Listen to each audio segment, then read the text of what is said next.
Balandlik hassalar. Hop, shunchagacha turib oladi. Yodda solib olamiz. 2. Qaysi? Tomonga ko'ra, shunchaga ko'ra, to'g'rimi? Tomonga ko'ra bizlar uchga bo'linadi. Qaysi? Ixtiyoriy, teng-yonli, teng tomonli. Uchga ko'ra. O'tkir, o'tmas, to'g'ri. 6 dana shunchaki ko'ribmiz, to'g'ri? 6 dana shunchaki ichida fassalari ichidagi narsalarni ko'rdik. Birinchi nomi mediana degan narsani ko'rdik. Nima mediana? Mediana ta'rifi nima edi? Tomonni teng ikkiga bo'laveradi, to'g'ri? Va m harfi bilan belgiladik. Bisektor esa burchakni teng ikkiga bo'ladi. Nima harfi bilan belgilaymiz? L harfi bilan belgiladik, to'g'rimi? Balandlik H harfi bilan belgilanadi. Tushgan tomoni perpendikulyar. Perpendikulyar degan nomada 90 gradus bilan tushadi, to'g'rimi? Demak, biz 3 ta narsani ko'rdik. Ana endi balandlik, mediana, bisektor esa uchburchakka mos deymiz. Ya'ni teng yo'lida medianachi, balandlikchi. Teng tomonlarda balandlik, medianachi, ixtiyoriyda balandlik, medianachi. Tushundingizmi? Asosiy shu uchsi. Burchak bilan uncha ko'p ishlamaymiz. Burchak o'tkir o'tmas to'g'ri bor-ku. To'g'ri bilan ishlaymiz, o'tkir o'tmaslar bilan ishlamaymiz unchalik. Xo'p, birinchi boshlaymiz sizlar bilan ixtiyoriydan boshlaymiz. Ixtiyoriy chiqadi bu. Hamma tomoni har xil bo'lgan. A, B, S, A, S, B. To'g'rimi? Balandlik necha tushadi? O'rtadan tushmaydi. H, B. Buni o'tirsam, buni perpendikulyar H, A. Buni buni o'tirsam, H, S. Endi, to'g'rimi? Bunda formula yo'q ixtiyoriy uchun. Tushundingizmi? Hozircha formula yo'q. Ixtiyoriy uchun faqat balandlikni o'tirib beradi formulamiz bor. Lekin bir dona narsasi bor, qarang. Uchinchi chizdik, to'g'rimi? Va balandlikni o'tirdim. İmbirni x desem, imbirimiz a minus x olan, общий imbirimiz a oluyor. Doğru mu? İmbirimiz b, imbirimiz s, imbirimiz ne o? H. Neçe tane doğru burçak, üç burçak var? 2 tane, 1, 2. 2 tane doğru burçak, üç burçak için Pifagor teoremasını yazarız.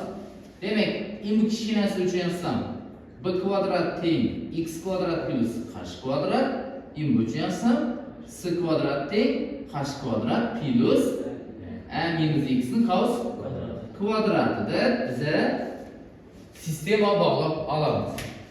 Ayirib bersang hlar yo'qolib ketadidan, mendan nima beradi? A bilan x ni yo a bo'lsa berilsa, x ni topib olishi mumkin bo'ladi. Bunga doir misol bor. Hozir men shu misolni ko'rib beraman.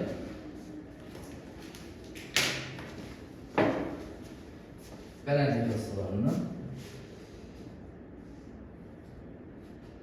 Uchburchakning tomonlari 4, 5, 6. Birinchi misolga. Uchburchakning tomonlari 4, 5, 6.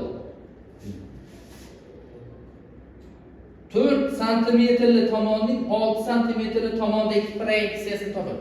Proyeksiya qachon paydo bo'ladi? Proyeksiya nima o'zi? Proyeksiya soya. Soya qachon tushadi? Balandlik pasayganda tushadi. Demak, proyeksiya bo'lishi uchun nima bo'lishi kerak? Balandlik tushishi kerak. Lekin aytib turibmi sana balandlik tashadi deb turibmi? Yo'q. Sendan so'rab turibding. 4 santimetrli tomonning 6 santimetrli tomondagi proyeksiyasi necha santimetr? Proyeksiyasi necha santimetr? Sen o'sha o'ylanishing kerak. Proyeksiya qachon bo'ladi? Balandlik tushganda bo'ladi. Neni so'rab turibdi mendan endi? 4 santimetrli tomonni 6 santimetrli tomondagi proyeksiyasi qaysi? Ini shu. To'g'rimi? Yana 4 santimetrli 6 santimetr tomondagi proyeksiyasi. Shuni nima deyman? X. Imbiri nima bo'ldi endi? 6 minus x bo'lan hozir o'xshashga atom. Ha? Ana endi chadamiz. Menda balandlikni berib ko'pmi? Yo'q, balandlik berilmagan. Qanasi Pifagorni yozamiz. 16 teng x kvadrat plus h kvadrat. 25 teng h kvadrat plus 6 minus x nosib kvadrat. İkisini birbirinden ayırıp beraber. Qo'shib bersam hech narsa kelmaydi. 9, to'g'rimi? H kaçlar ketadi? Birden ne bo'ladi? 6 minus x kvadratı minus x kvadratı. 9 teng 36 minusdan 12x plus x kvadrat minus x kvadrat. X kvadratla ketadi. Bunu bana ötürsen 12x teng 27. X teng 27 taksim 12. 3'e bölsen 9 taksim 4. Bu 225. Sana şunu sorattırmadı mı? Evet. Cevabı 225. Şunizden 9 taksim 4 bu 2,4'ten 1. Kesir ayrıntı ve zaman sizden. Hemen şunu değil mi? Şimdi senden başka sertif verisi mümkün. Sağ ol. İşin misalını verelim. 5 santimetreli tamamını 6 santimetre tamamdaki proyeksiyasını taptıysa sen birini tapışın gerek olan. Şunizden belki belentlikle tap verisi mümkün. Bunda şey tapasan belentlik. Sağ ol. Belentlikle tapamaz. Kaç məlum? İbu məlum.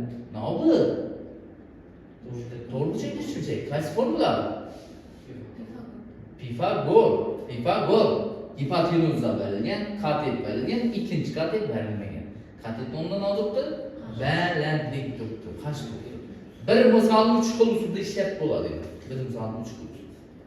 Tushundingizmi? İhtiyariyda inishli misol tushunadi hozircha. Boshqacha tipli misol yo'q. Tushundingizmi? Shu mumkin. Sal o'zgarishlar boshqacha misollar tushunish mumkin. Endigi ko'radigan narsamiz qaysidir? Teng yanlı. Teng yanlı. Müthiş bo'ladi teng yanlı. Hop. Teng yanlı uchinchi istamiz. Teng yanlı ne bo'ladi bu? İki yan tomoni bir xil bo'ladi. Ve esasındaki burçakların bir xil bo'ladi. Doğru mu?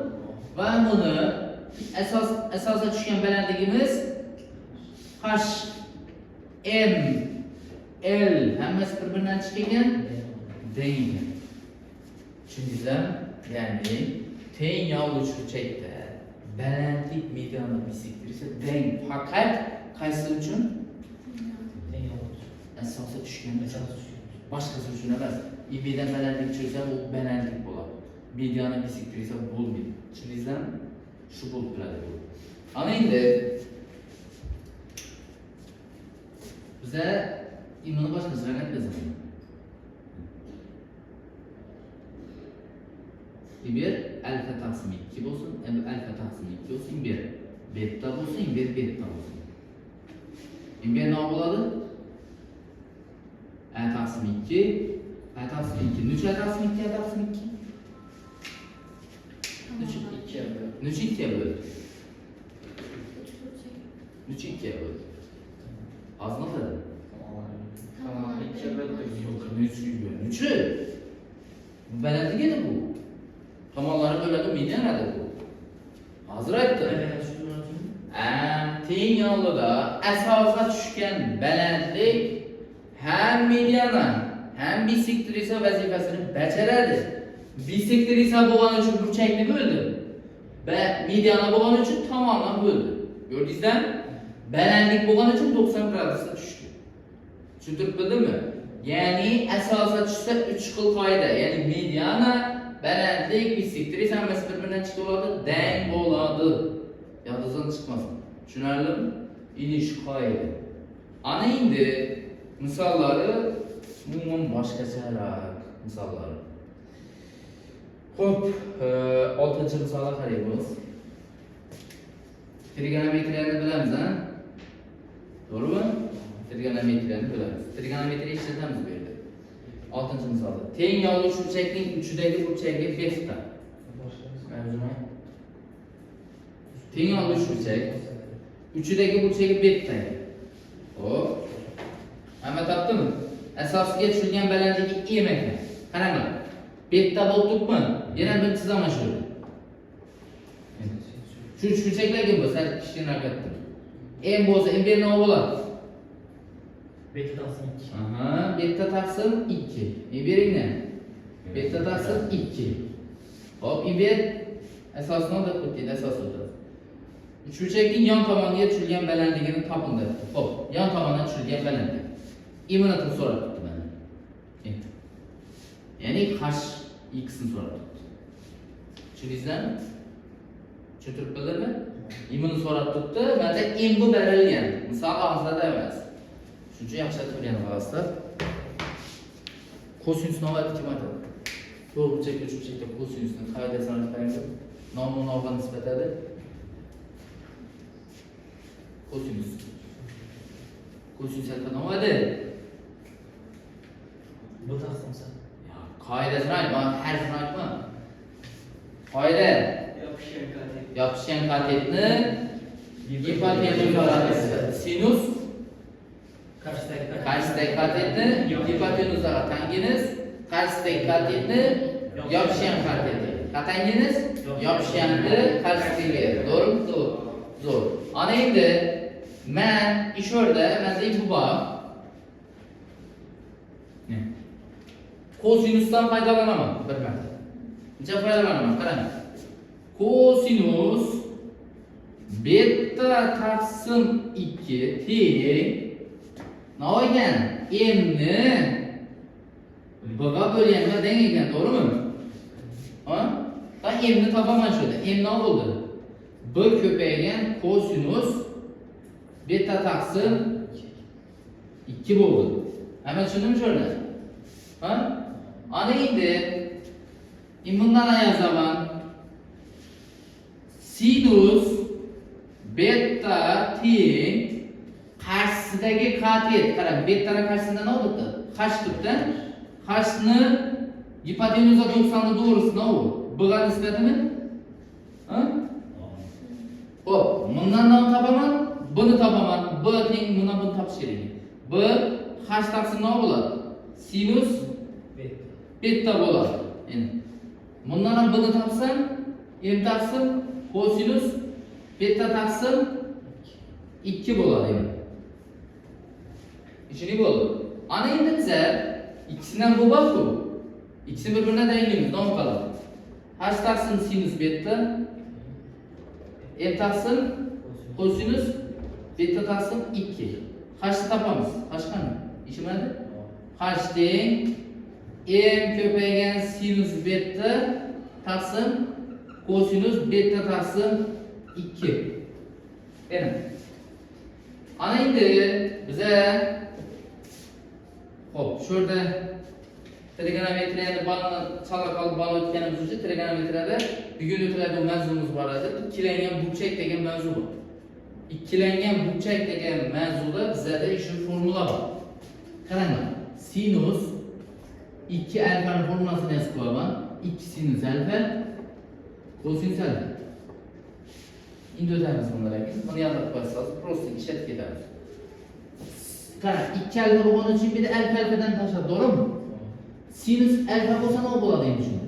2 sinus alfa taqsim 2 kosinus alfa taqsim 2 dan tashlaydi. Ya'ni 2 alfa bo'lsa bir de yarısı. Alfa bo'lsa yarısından tashlab turib, alfa taqsim 2 dan tashlab turibdi, to'g'ri? Endi shunday qarang. Endi buni yozib ko'ravering, sinus betani yayalib nima bo'ladi sinus betani yaysam? M ko'paygan 2 sinus beta taqsim 2 kosinus beta taqsim 2 taqsim kosinus beta taqsim 2. Bu bilan ketami? Nima qoladi? 2 m sinus beta taqsim 2. Endi qo'yingmi? Tushundingizmi? Xo'p, zo'r. Tushungan bo'lsangiz bo'ladi. Xo'p. Teng alış burchagi tushunadi. Endi teng sinovi teng tomoni. To'g'ri.